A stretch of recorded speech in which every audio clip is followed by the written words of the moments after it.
আসসালামাইকুম বন্ধুরা, কেমন আছেন? আমি সাজিদ বলছি RSA ব্লগের পক্ষ থেকে আপনাদের সবাইকে স্বাগতম। আমি আজ আপনাদের সাথে শেয়ার করব মাইক্রোসফট পেইন্ট দিয়ে কীভাবে ইমেজ ক্রপ অ্যান্ড রিসাইজ করার চতুর্থ পর্বটি আলোচনা করব। তাহলে বন্ধুরা দেখা যাক।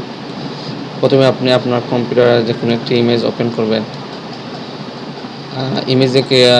ইমেজে কার্সর রেখে ডাইন ক্লিক করবেন, তারপর এডিটে ক্লিক করবেন।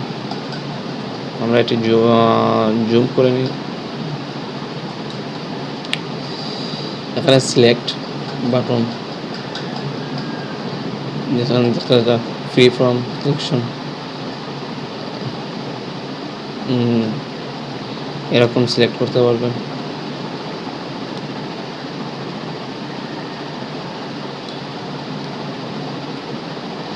আর যদি আপনি পূর্বের অবস্থায় যেতে চান তাহলে কন্ট্রোল জেড ক্লিক করবেন।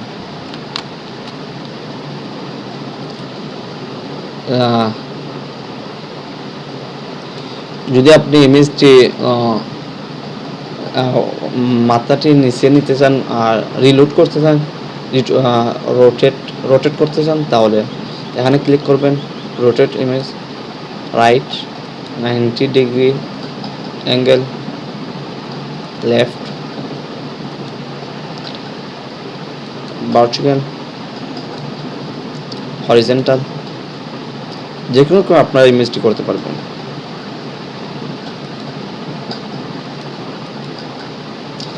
ওকে বন্ধুরা, আজ এই পর্যন্ত। ভালো থাকুন। নেক্সট টিউটোরিয়ালে আপনাদের সাথে দেখা হবে।